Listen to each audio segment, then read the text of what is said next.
Hello, St. Peter's. Merry Christmas. We are all on winter Christmas break, and boy, is it cold today. So my friends and I have been snuggled up under the Christmas tree, and we were reading some books, and we thought you might like to hear one of the books we've been reading so you can get ready for Christmas. What do you think? They're so cozy under the tree. We have Ralph. Look at Tommy the Turtle's taking a ride on Ralph today. Magic Monkey's hanging down here with his buddy Douglas the Squirrel. We've got our Pig of Joy, of course, with her jar of joy. And Daisy is lounging in the back. She really likes that spot under the tree. And we were thinking, wouldn't it be amazing to come into your homes while you're finishing up your Christmas preparations and read a story with us? Would you like to? All right, then come on over. But first we have to get ready. So turn up your ears so we're ready to listen. Turn off your mouths so we don't make a sound. Put your hands quietly in your lap. Take a nice big deep breath. And now we're ready for our story. I'll tell you what, I just found this book this year, even though it's a couple years old, and I really wanted to share it with you. We haven't read it in school, and I don't think any of your teachers read it to you, so it just might be new to everyone. What a nice Christmas gift. This book is called Red and Lulu. Those are our two birds, Red and Lulu. It's pretty cool. Our author is Matt Tavares. So here we go. In the front yard of a little house, on the branches of a mighty evergreen, there lived a happy pair of cardinals. That is a very tall tree. It's so much bigger than this house. And do you see what the person living at the house is doing? That's right, putting food in the bird feeder for Red and Lulu. And here's our title page. Look at how amazing it is. It shows us probably what those birds are seeing when they fly over their town. Let's see what kind of adventures they go on. Red and Lulu were happy in their tree. You can see them flying in. And that's what they see when they look out of their tree as they're coming to the family. Their nests were always safe in its branches. Its shade kept them cool on hot summer days, and its evergreen needles kept them cozy when autumn winds howled. It was the perfect place to live all year long. So right now it does look like autumn. See how the other trees have changed their the colors of their leaves? Right. But the evergreen trees are always green. Ooh, it got to be winter. That looks like our place right now. But their favorite time of year by far was winter. The family would decorate the tree with lights, and sometimes people would gather near and sing, "Oh, Christmas tree, thy leaves are so unchanging." Red and Lulu loved listening to the people sing about their tree. Sometimes they even sang along.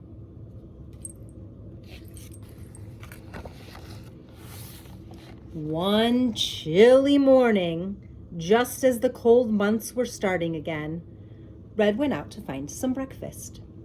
Lulu stayed behind, tucked in the branches of their tree.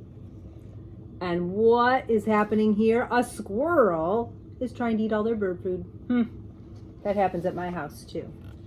So here's Red flying away to go find them some food. Look what happens while he's gone. First, a big truck comes, and there's men, and he has a chainsaw. Uh-oh. And there's Lulu inside. She looks a little bit scared. Oh no, they're putting that giant evergreen tree on this big truck. But Red is gone. He doesn't even know. Let's see what happens next. When Red returned, he could not believe what he saw. Their tree had moved. It was on its side, strapped to the back of a big truck. Red could hear the sweet sound of Lulu's song coming from inside the tree, and then the truck drove away. Oh no, Lulu's trapped inside. She's probably very scared. Do you think Red can rescue her? I hope so. Okay, let's look at this picture first. There's the tree stump. They cut it down. Red chirped frantically, telling Lulu to stay right where she was, telling her that he would be right there. So here they are pulling away from the house. And now where are they going? Here's the truck with the tree. They're getting on the highway. They must be going really far away. But Red keeps following. Isn't that neat? So this page doesn't have any words, but we can see what's happening. We can still find that truck right here with the tree on it, and we know that Red is still following, trying to catch up to save Lulu. Red flew as hard as he could for as long as he could, but the truck was just too fast. Before long, Red lost sight of the truck. Still, he kept flying, trying to catch up. Soon he found himself in a strange place, unlike any place he had ever seen. Look at all the buildings. Did he live in a place with so many buildings? No, he lived in a place that just had one little house. This has all of these buildings all stuck together in a big city. So he had to explore. Here's a big lion. I know where this is. I'm not going to tell you yet. But this lion is outside of a library. And then he was looking for some food on the streets of the city. For days, Red searched everywhere. He was tired and hungry. He wondered if he would ever see Lulu again. Now you see the city at night. It's all lit up. Do you even see any trees there? Nope. I see a couple trees over here by the library, but they're not evergreen trees. And I don't see any trees in the city. I hope he can find her. I'm having trouble turning this page. Whoa, it's getting dark.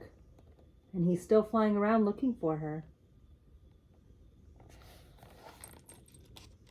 Let's see what happens next.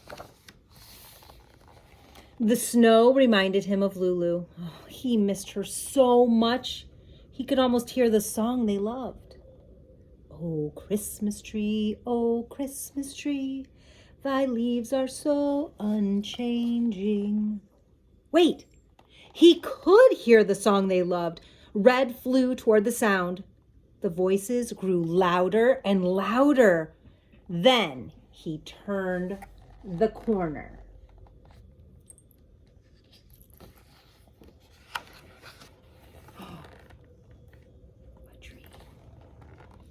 Red chirped with glee and soared over the singing crowd.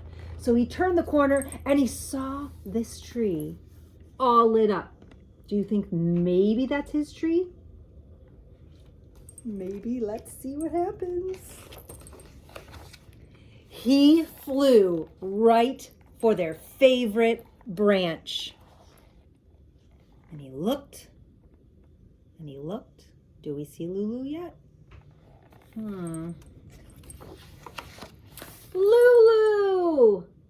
She found him too. Whoa, there's a lot of lights on their tree now, isn't there? And it's snowing. And there's people ice skating. And here's their tree. Isn't that cool? Red and Lulu were happy in their tree and watched with pride as hundreds of thousands of people marveled at its beauty. But then one day, workers came and took their tree down again. Oh no. But this time, Red and Lulu stayed. So they found a new tree. They made a nest. And they found a bird bath. They found a new place to make a home in a park surrounded by trees and grass and lots of friends. Now, every year, when the air turns cold, Red and Lulu take a special trip. And when the crowd comes to sing, they sit together, snuggled close on a snowy branch, and listen. Oh, Christmas tree, thy leaves are so unchanging. Sometimes they even sing along.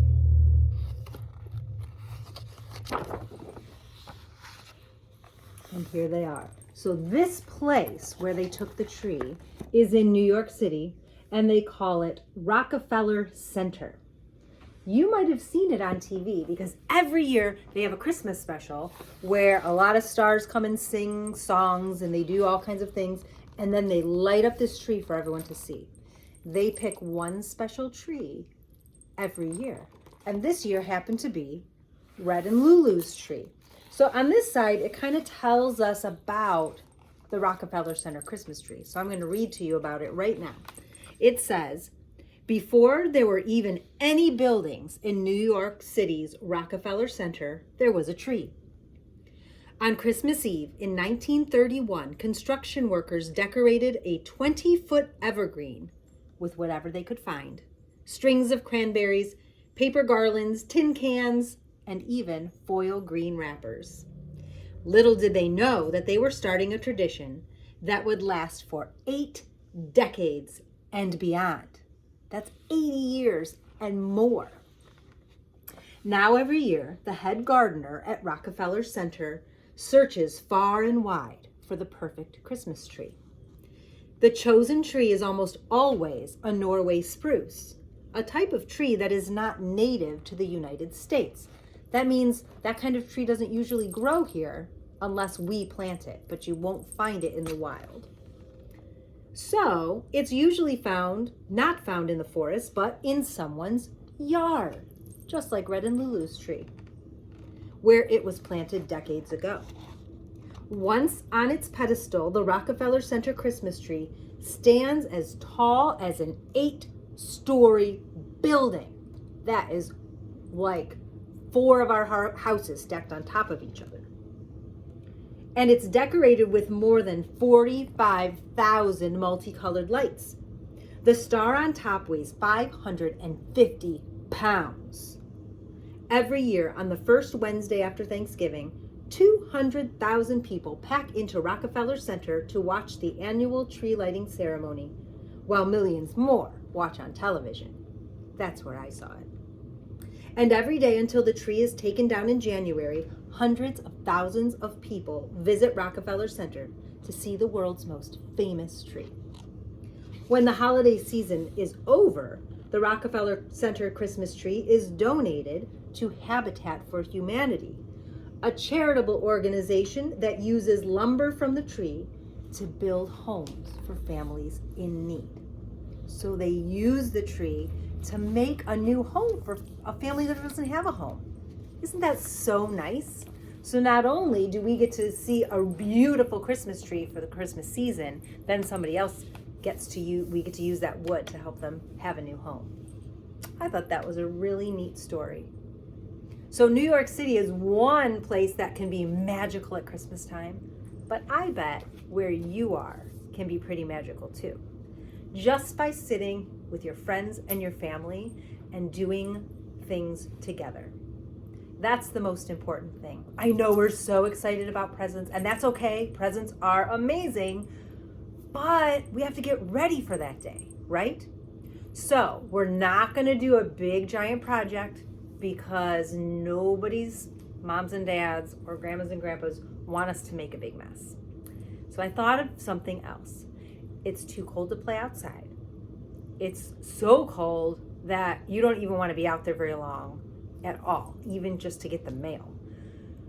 But we can still look outside and see a beautiful winter scene. No matter where we are, it's gonna look different outside your window than it did a couple days ago, because now it's white and there's snow. I've watched the birds today trying to get to their branches or trying to eat some food out of our bird feeders. So here is something you can do. Of course, after you go and ask the grown-ups if there's something you can do to help, and if they say, you know what, we're good, get some paper. And this is how you can stay out of trouble too, because sometimes they start to get a little stressed out and you start taking things out and they get all crazy because they don't want any messes before Christmas. So a piece of paper doesn't make a mess at all. And you're gonna look out your window and draw a beautiful winter scene. What a good present that you'll have to give them on Christmas morning. You can draw as many as you want. It can be a big picture, a little picture.